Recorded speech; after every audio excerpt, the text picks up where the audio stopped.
Assalamualaikum warahmatullahi wabarakatuh. Selamat pagi semua. Salam sejahtera untuk kita semua. Perkenalkan, nama saya Dr. Aryadi SHIMH. Pada kesempatan ini, saya akan mendeskripsikan mata kuliah yang saya ampu pada Prodi Hukum Keluarga Fakultas Agama Islam Universitas Muhammadiyah Palangkaraya. Adapun mata kuliah yang saya ampu adalah Fikih Muamalah. Fikih Muamalah ini adalah mata kuliah wajib prodi. Adapun video ini dibuat untuk sarana penilaian diri dosen unjuk kerja Tridharma Perguruan Tinggi atau disingkat dengan PDD UKT PT bidang pengajar. Dalam mendeskripsikan mata kuliah ini, saya menggunakan DEI, Delivery, Instruction, and Assessment. Dalam perkuliahan ini, saya menggunakan delivery, yakni adalah bagaimana saya memberikan materi kepada mahasiswa untuk mereka agar tersampaikan dengan baik dan benar. Adapun bahan referensi yang nanti bisa kita ambil dalam perkuliahan fikih muamalah, baik itu dalam textbook, buku. Dalam hal ini bisa kita ambil beberapa buku dari fikih muamalah yang dikarang oleh Syafi'i Ma'arif atau juga yang dikarang oleh Dr. Syekhu dan kawan-kawan, dan beberapa textbook yang memungkinkan untuk diambil penunjang pada perkuliahan, atau juga kita ambil pada satu website. Dalam hal ini bisa kita ambil dari Google Scholar. Dalam hal ini adalah bagaimana mahasiswa bisa mengambil referensi dari hasil karya ilmiah, tidak hanya membahas tentang aktual saja. Dalam hal ini kita mengambil pada masalah aktual kekinian, sehingga memudahkan bagi kita, bagi mahasiswa untuk mengembangkan fikih muamalah. Sebab dalam pembelajaran fikih muamalah nanti tidak hanya berpatokan kepada fikih muamalah, tapi juga turunannya tentang jual beli, tentang saham, dan lain sebagainya. Dan berikutnya, harapan kami mereka bisa di tugas akhir nanti bisa menjadikan itu selaku jurnal dalam pembahasan dalam referensi berikutnya. Tentu kajian-kajian klasik tidak bisa dilepaskan pada referensi ini juga, seperti kitab fikih 4 madhab dan seterusnya, serta hadis-hadis sirah nabawi, hadis-hadis yang berhubungan dengan fikih muamalah. Interaction adalah bagaimana saya selaku dosen itu berinteraksi dengan mahasiswa dan mahasiswi pada program studi hukum keluarga pada Fakultas Agama Islam Universitas Muhammadiyah Palangkaraya, dan bagaimana interaksi ini saya lakukan dalam hal ini adalah menggunakan metode ceramah. Dalam metode ceramah ini saya menyampaikan dan berinteraksi kepada mereka sebaik dan sebagus mungkin, dan adanya juga tanya jawab antara dosen dengan mahasiswa dan mahasiswi pada Fakultas Agama Islam. Yang ketiga adalah asesmen. Bagaimana saya memberikan soal atau kuis atau tugas kepada mahasiswa sehingga mereka bisa menangkap atau saya bisa mengukur kemampuan mereka sehingga itu menjadi nilai saya bisa menilai secara objektif. Adapun bobot penilaian dalam mata kuliah ini terdiri dari beberapa. Satu, kehadiran dan kedisiplinan. Ini 15% dari total. Berikutnya ada tugas, kuis, ini 25%. Diskusi itu 15%. UTS atau ujian tengah semester 25%, serta ujian akhir semester atau UAS itu 25%. Sehingga pada akhirnya mahasiswa dia akan menemukan hasilnya berupa huruf dan angka. Huruf dia nanti akan ketemu pada A, Amin, B+, dan seterusnya. Angka nanti menyesuaikan dari 100 sampai 90, 90 sampai 95, dan seterusnya. Dari pembelajaran tadi yang saya sampaikan di awal tadi menunjukkan bagaimana cara dosen dalam mengajarkan pekerjaan pembelajaran, baik itu dalam ruangan kelas. Berikutnya kita akan masuk pada sesi bagaimana pembelajaran di dalam kelas. Oleh karena itu, fikih muamalah sangat menekankan bagaimana delivery kepada mahasiswa dan mahasiswi terkait materi yang nanti akan disampaikan. Berikutnya, bagaimana interaksi dosen dan mahasiswa untuk memudahkan para mahasiswa memahami apa isi-isi dari pembelajaran dan mereview ulang mata kuliah yang telah disajikan pada pertemuan-pertemuan yang lalu.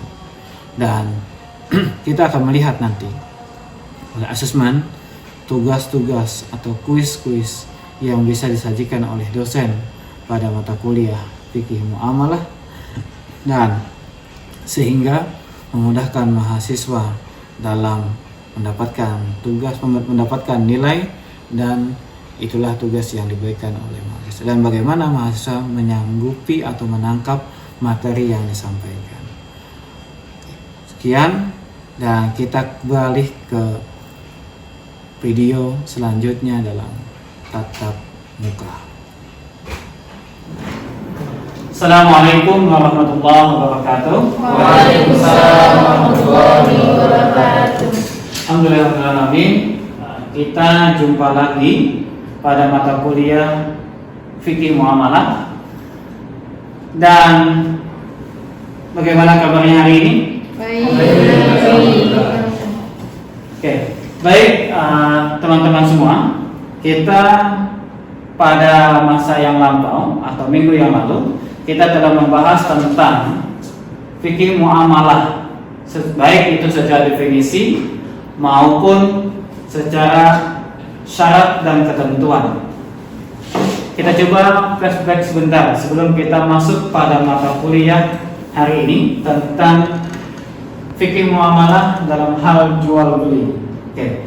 Di sini siapa yang masih ingat tentang definisi fikih muamalah? Ya, silakan, Mimin Maulida.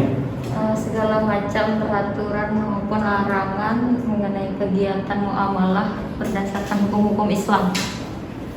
Oke, secara singkatnya demikian, dan harapannya teman-teman bisa mengaplikasikan itu dalam baik itu dalam bermasyarakat maupun dalam menjalani kehidupan. Oke, teman-teman, kita coba memulai tentang sesuatu pembelajaran yang berhubungan dengan jual beli. Jadi ada turunan dalam pembahasan fikih muamalah. Turunannya itu adalah jual beli. Jadi aplikasinya salah satunya adalah jual beli. Oke, saya ingin sebelum kita memulai lebih jauh, Bapak pengen bertanya, bagaimana pengetahuan kalian secara umum sebelum kita masuk kepada pembahasan yang lebih jauh terkait dengan apa itu jual beli? Oke, di sini siapa yang tahu tentang definisi jual beli? Oke, silakan. Mas Bustani Arifin. Jual beli ialah pertukaran harta untuk kepemilikan. Oke. Silakan yang lain. Jual beli adalah proses transaksi tukar menukar barang menggunakan uang misalnya. Oke, betul. Apa yang disampaikan oleh teman-teman itu benar adanya, tetapi secara singkatnya demikian adalah pertukaran barang dengan barang. Tetapi juga dalam ketentuan jual beli modern, ya, jual beli modern, bahwa ternyata pada zaman dulu kita mengenal istilah barter, gitu kan? Kita mendengar istilah barter barang dengan barang. Tetapi dalam dunia modern hari ini kita tidak akan menemukan barang dengan barang secara kasat mata, tetapi hari ini kita bisa menemukan transaksi di dunia maya. Nah, ini menarik, gitu ya. Oke, sebelum kita lebih jauh membahas tentang jual beli, ada yang tahu tentang hukum jual beli atau syarat jual beli? Oke, silakan. Yang saya ingat ada penjual, ada pembelinya, ada barangnya, dan ada sirat ijab kabulnya. Nah, ini benar. Ada yang lain? Iya. Jadi singkatnya jual beli adalah ada tukar menukar. Nanti kita akan ketemu nanti jasa dengan barang atau uang dengan jasa. Seperti halnya dalam konteks modern adalah di sini siapa yang punya HP? Semua punya ya. Tetapi penjualan HP itu kita menggunakan pulsa atau kuota. Hari ini kita tidak bisa beli kuota, kelihatan nggak? Pulsa? Kelihatan. Tetapi dengan adanya bentuk jasanya, makanya dijual ada jasanya, bukan barangnya. Maka uang dengan jasa. Sama seperti halnya juga kita potong rambut misalnya. Itu bukan guntingnya yang dijual, tetapi yang dijual adalah jasa potong rambutnya. Itu teman-teman. Sama halnya rukun dan syarat. Rukun tadi mengatakan misalnya mesti ada yang bertransaksi, ya? Baik penjual maupun pembeli. Dalam konteks yang lebih jauh, maka penjual atau dengan si punya jasa, si pembeli dengan punya jasa, si penyewa dengan punya jasa. Bahkan nanti kalau kita ke airport misalnya lebih jauh, kita akan ketemu dengan transaksi itu tidak mesti dengan orang ke orang. Saya waktu pertama kali ke luar daerah pada tahun 2010, saya pertama kali bertransaksi dengan mesin. Pertama kali ke luar Kalimantan misalnya, bertransaksi dengan mesin. Kenapa? Lewat ada mesin air yang kita masukkan uang dan dia mengeluarkan apa yang kita mau, tinggal pencet keluarlah pola-pola dan lain sebagainya. Nah, ini kan tidak ada penjual. Kita lebih lanjut terkait dengan rukun dan jual beli. Jadi teman-teman, banyak pendapat ulama yang membahas tentang akad atau sirat jual beli. Akad jual beli itu tidak mesti bil lisan. Jadi kita bisa tentukan bahwa jual beli akadnya itu ada 3. Yang pertama adalah bil lisan. Akadnya lisan. Bahasanya kita contohkan, biasanya saya jual, saya beli. Yang kedua adalah bil kitab. Bil kitab itu dengan tulisan. Yang pertama tadi tentang lisan, yang kedua adalah bil kitab. Yang ketiga adalah bil isyarat.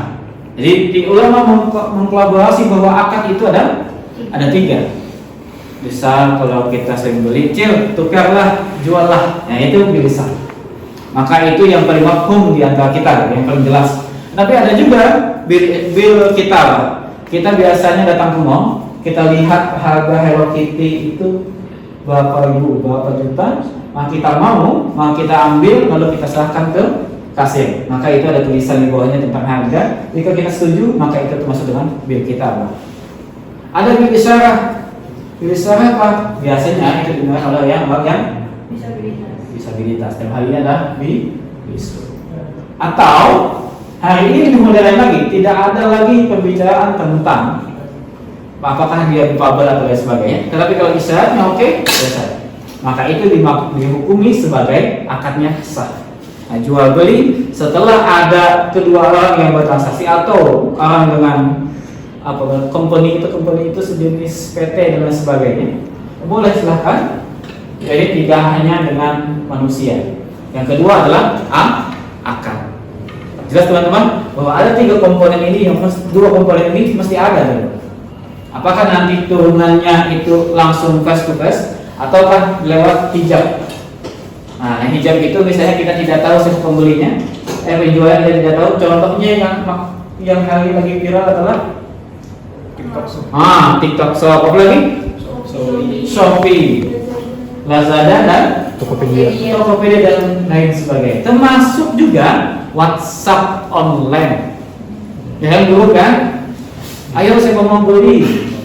Dibelilah di kriteria A, B, C, D. Silakan kalau kita mau, silakan list. List itu bentuk dari persetujuan. Apakah nanti uangnya ditransfer ataukah nanti saat itu.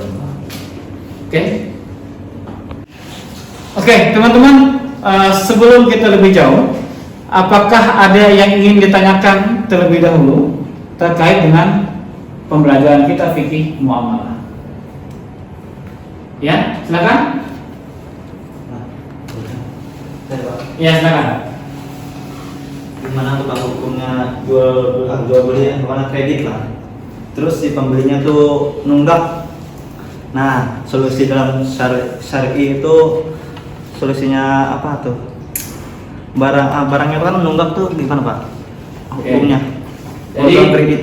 Bahasa sederhananya bahwa si pembeli itu ngutang ya. Tiba-tiba dalam perjalanannya dia tidak mampu membayar. Maka apakah hukumnya? Jadi dalam Islam itu ada beberapa ketentuan. Satu, apakah dia menunggaknya itu karena satu bahasa kita adalah karena bencana. Contoh kayak kita COVID. Kalau tidak ada COVID, tentu pembayarannya akan lancar saja. Yang kedua, apakah menunggaknya itu karena memang betul dia tidak membayar? Ini lain cerita dan lain kasus. Kalau kasus pertama itu karena dia terkena musibah, maka seharusnya dalam Islam itu ada pengampunan, ada pemaafan, atau bahasa sederhananya itu bisa waktunya diperpanjang, bisa juga dikurangi terkait dengan pinjamannya. Ya. Yang kedua, jika dia betul tunggakannya tidak karena dia mau membayar, bahwa dia punya uang dan sebagainya, maka inilah yang dimasalahkan dalam Islam. Solusinya bagaimana? Solusinya dia harus, bahasa Islam itu dia punya utang berapa, sisa utangnya berapa, dan punya dia berapa, maka silahkan dilelang. Nah, lelang itulah nanti si tukang lelang atau si punya pemberi utang itu tidak boleh mengambil semuanya. Dia boleh mengambil setara dengan apa sisa utangnya ke si pengutang tadi. Tidak boleh mengambil semuanya. Nah, tapi kalau bank konvensional misalnya jika ada yang meninggal gitu kan, dia ngutang motor, maka dilunasi lunas untuk motor, maka dapat asuransi dari Islam. Oke, baik teman-teman, pada perkuliahan kali ini kita cukupkan, tapi kita ingat, kita review kembali bahwa jual beli itu adalah transaksi antara orang dengan orang atau lembaga yang mempunyai kewenangan hukum atau cakap hukum. Yang kedua, tentu dia mempunyai syarat dan rukun. Nah, syarat dan rukun ini mesti juga kita ketahui. Yakni halnya misalnya akad. Akadnya apakah itu lisan, apakah tulisan ataukah isyarat. Berikutnya adalah secara kontekstual, fikih muamalah itu sangat luas, ya, sangat luas. Maka tidak bisa kita menghakimi satu penjual beli itu dengan satu hukum. Maka kita bisa melihat sejauh atau konteksnya adalah fikih muamalah secara umum. Oke, baik teman-teman, jika tidak ada pertanyaan lagi dan kita insya Allah ketemu pada minggu yang akan datang dengan jam yang sama insya Allah. Itu yang bisa kami sampaikan. Kami cukupkan. Akhir dawana alhamdulillahirabbil alamin. Assalamualaikum warahmatullahi wabarakatuh. Waalaikumsalam warahmatullahi wabarakatuh. Demikian video yang telah disajikan. Terima kasih segala perhatiannya. Wassalamualaikum warahmatullahi wabarakatuh.